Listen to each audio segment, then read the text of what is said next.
Hello friends, welcome to SEAVS family channel. இன்றைக்கி இந்த வீடியோவில் ஒரு ஈவினிங் ஸ்நாக்ஸ் நம்ம பார்க்க போகிறோங்க. ஸ்கூல் விட்டு வர பசங்களுக்கு இந்த மாதிரி ஒரு ஸ்நாக்ஸ் செஞ்சு கொடுத்திங்கன்னா அவங்களும் விரும்பி சாப்பிடுவாங்க. இது வெறும் 2 ஸ்பூன் எண்ணெயில் நம்ம செய்ய போகிறோங்க. அதுவும் கடாயிலே நம்ம செய்ய போகிறோம். ரொம்ப சாப்பிட்றதுக்கு டேஸ்ட்டாகவும் இருக்கும், ரொம்ப சாஃப்டாக இருக்கும். இது ஈவினிங் ஸ்நாக்ஸாகவும் செஞ்சு கொடுக்கலாம். இட்லி தோசைக்கு பதிலாக இந்த மாதிரி நைட்டு டிஃபனுக்கும் செஞ்சு கொடுக்கலாங்க. அந்தளவுக்கு நல்ல டேஸ்டியாக இருக்குங்க. இது எப்படி செய்கிறதுன்னு இப்போ நம்ம வீடியோக்குள்ளார போகலாம். ஒரு மிக்சிங் பவுல் எடுத்துக்கலாங்க. நான் இன்றைக்கி 1/4 கப் மெஷர்மெண்ட் கப் எடுத்திருக்கேன். இது 50 கிராம் இருக்கும். அதில் 1 கப் அளவுக்கு ரவை சேர்த்துக்கலாம். இது வறுத்த ரவை, வறுக்காத ரவை எது வேணாலும் சேர்த்துக்கலாங்க. அதே கப்லேயே 1 கப் அளவுக்கு அரிசி மாவு சேர்த்துக்கலாம். இன்றைக்கி நான் பச்சரிசி மாவு சேர்த்துருக்கேன். அதே கப்லேயே 1 கப் அளவுக்கு கோதுமை மாவு சேர்த்துக்கலாம். 1 கப் அளவுக்கு மைதா மாவு சேர்த்துக்கலாங்க. இப்போ மொத்தமாக நம்ம 4 கப் அளவுக்கு மாவு சேர்த்துருக்கோம். இதில் 1/4 ஸ்பூனுக்கு கம்மியான அளவுக்கு கொஞ்சமாக கல் உப்பு சேர்த்துக்கலாங்க.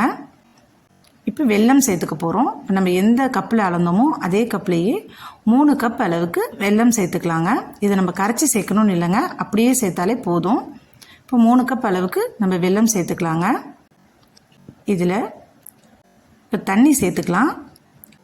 அதே கப்லேயே 3 கப் அளவுக்கு தண்ணி சேர்த்துக்கலாம். டோட்டலாக நம்ம 5 கப் அளவுக்கு தண்ணி சேர்க்கணும். ஃபஸ்ட்டு 3 கப் அளவுக்கு மட்டும் தண்ணி சேர்த்துட்டு நல்லா ஒரு முறை மிக்ஸ் பண்ணி விட்டுக்கலாம்.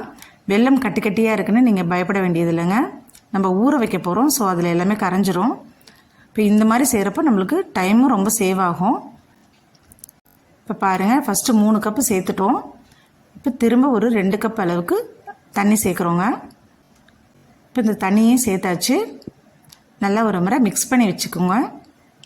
நான் சொல்கிற இந்த அளவுகளில் சேர்த்திங்கன்னா கரெக்டாக இருக்குங்க. நம்ம 3 கப் அளவுக்கு வெல்லம் சேர்த்துருக்கோம், 4 கப் அளவுக்கு மாவு சேர்த்துருக்கோம், 5 கப் அளவுக்கு தண்ணி சேர்த்துருக்கோம். ஸோ இதுதான் கன்சிஸ்டன்சி, சரியாக இருக்கும். இந்த அளவுக்கு சேர்த்திங்கன்னா ரொம்ப தண்ணியாகவும் இல்லாமல் கரெக்டான பதத்தில் இருக்குங்க. இது அரை மணி நேரம் ஊறணும். ஸோ இந்த மாதிரி அரை மணி நேரம் ஊறினா தான் அந்த அப்பம் நல்ல சாஃப்டாக மெதுமெதுன்னு இருக்கும் சாப்பிட்றதுக்கு. இப்போ பாருங்கள், அரை மணி நேரம் ஆயிடுச்சு. வெல்லமெல்லாம் கரைஞ்சி எப்படி இருக்குது பாருங்கள். இது கிட்டத்தட்ட ஒரு தோசை மாவு பதத்துக்கு இருக்கணுங்க. ரொம்ப தண்ணியாகவும் இருந்தாலும் நம்மளுக்கு திருப்பி போடுறதுக்கு வராது. ஸோ இந்த அளவுக்கு இருக்கணும், பார்த்துக்கோங்க.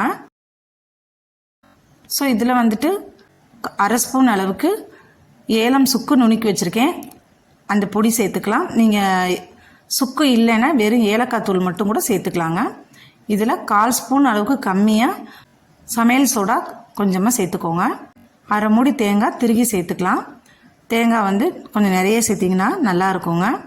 அப்போ தான் சாப்பிட்றதுக்கு நல்ல டேஸ்ட்டாக இருக்கும். எல்லா இடத்துலையும் தேங்காய் இருக்க மாதிரி இருக்கும். ஸோ இது எல்லாத்தையுமே நல்லா ஒரு முறை மிக்ஸ் பண்ணி விட்டுக்கலாம்.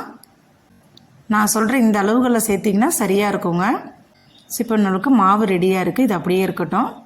ஒரு கடாயை அடுப்பில் வச்சுக்கலாங்க. நீங்கள் நான்ஸ்டிக் கடாய், இரும்பு கடாயின்னு எந்த கடாய் வேணாலும் எடுத்துக்கலாங்க. இதில் 1 ஸ்பூன் அளவுக்கு நான் இன்றைக்கி நல்லெண்ணெய் சேர்த்துருக்கேன். நீங்கள் சமையல் எண்ணெய் எது வேணாலும் சேர்த்துக்கலாம், இல்லை நெய் சேர்க்குறதா இருந்தாலும் சேர்த்துக்கலாங்க.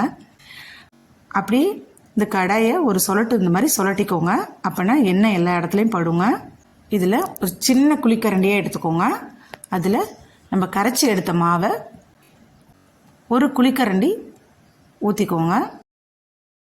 இதில் 1 ஸ்பூன் அளவுக்கு அப்படியே மேலாப்பில் எண்ணெயை இப்படி தெளித்த மாதிரி ஊற்றி விட்டுக்கலாங்க. மூடி போட்டு 1 நிமிஷத்துக்கு கம்மியாக வச்சுக்கோங்க. அடுப்பு மீடியம் ஃப்ளேமில் வச்சுக்கோங்க, ஆனில் வைக்காதீங்க, அடியில் கருத்துரும். அதே மாதிரி மாவும் வேகணும் இல்லையா, ஸோ மீடியம் ஃப்ளேமில் வச்சுக்கோங்க. அப்படியே ஒரு கரண்டியை வச்சு அப்படியே திருப்பி விட்டுக்கலாம். ஸோ இந்த திருப்பி விட்றப்போ எக்ஸ்ட்ராஸ் இந்த மாதிரி இருந்ததுன்னா லைட்டாக இப்படி எடுத்து விட்டிங்கன்னா போதுங்க. அப்படியே ரவுண்ட் ஷேப்புக்கு ரொம்ப அழகாக வந்துடும். இப்போ திரும்ப மூடி போட்டு 1 நிமிஷத்துக்கு கம்மியாகவே மூடி போட்டு வேக வச்சுக்கலாங்க. அவ்வளோதாங்க. இப்போ மூடியை ஓப்பன் பண்ணிடலாம். இப்போ அப்பம் நம்மளுக்கு ரெடி ஆகிடுச்சு. இதை அப்படியே அந்த கடாயிலே ஒரு ஓரமாக வச்சோன்னா அதில் இருக்க கொஞ்சம் எண்ணெயுமே நம்மளுக்கு வடிஞ்சிருங்க. மொத்தமே நம்ம 2 ஸ்பூன் அளவுக்கு தான் எண்ணெய் சேர்த்துருக்கோம். இப்போ இதில் வர எண்ணெயிலே நம்ம அடுத்த அப்பத்தையுமே நம்ம ஊற்றிடலாங்க. பாருங்கள், ரொம்ப கம்மியான அளவுக்கு தான் நம்மளுக்கு எண்ணெய் செலவாகிருக்கு. அதே மாதிரி இந்த அப்பம் நிறைய எண்ணெயும் குடிக்காது. ஸோ ரொம்ப டேஸ்டியாக இருக்கும் சாப்பிட்றதுக்கும். இப்போ பாருங்கள், நான் அடுத்த அப்பத்தையும் நான் ஊற்றி காமிக்கிறேன். இந்த எண்ணெயே போதும். நம்மளுக்கு எண்ணெய் தேவைப்படுச்சுன்னா கூட ஒரு அரை ஸ்பூன் அளவுக்கு எண்ணெய் சேர்த்துக்கலாம். அதே மாதிரி தாங்க கொஞ்சமாக ஒரு குழிக்கரண்டி அளவுக்கு மட்டும் மாவு எடுத்து ஊற்றிட்டு மேலே 1 ஸ்பூன் அளவுக்கு எண்ணெய் அப்படி தெளித்த மாதிரி ஊற்றிக்கோங்க. மூடி போட்டு 1 நிமிஷத்துக்கு கம்மியாக நீங்கள் வேக வச்சு திருப்பி விட்டிங்கன்னா நம்மளுக்கு அப்பம் ரெடி ஆகிடும். அடுப்பை வந்து நீங்கள் மீடியம் ஃப்ளேமுக்கு கம்மியாக தாங்க வைக்கணும். ஆனில் வச்சிங்கன்னா கருத்துரும். அதே மாதிரி மாவு நடுப்பற வேகாமே இருக்கும். இது வந்து குழந்தைங்கள்லேருந்து பெரியவங்க வரை எல்லாருக்குமே ரொம்ப ரொம்ப பிடிக்கும். அதே மாதிரி சாப்பிட்றதுக்கு ரொம்ப டேஸ்டியாக இருக்கும், சாஃப்டாக இருக்கும். ஸ்கூல் விட்டு பசங்க வராங்க அப்படின்னா டக்குன்னு இந்த மாதிரி வீட்டில் இருக்க பொருளை வச்சு நம்ம செஞ்சு கொடுத்துடலாம். வெளியில் போய் ஸ்நாக்ஸ் வாங்கணும்னு இல்லை. அதே மாதிரி இட்லிக்கோ தோசைக்கோ மாவு இல்லை அப்படின்னா இந்த மாதிரி நீங்கள் செஞ்சு கொடுத்துடலாம். வெறும் 2 ஸ்பூன் எண்ணெயில் கடாயிலே நம்ம இவ்வளோ ஈஸியாக செஞ்சுட்டோம் பாருங்கள். இதே மாதிரி நீங்களும் வீட்டில் இருக்கவங்களுக்கு செஞ்சு கொடுங்க. இந்த 3-4-5 ஃபார்முலாவை நீங்கள் ஃபாலோ பண்ணி செஞ்சிங்கன்னா ரொம்ப ரொம்ப அழகாக ரவுண்ட் ஷேப்பில் உங்களுக்கும் அப்பம் செஞ்சிடலாங்க.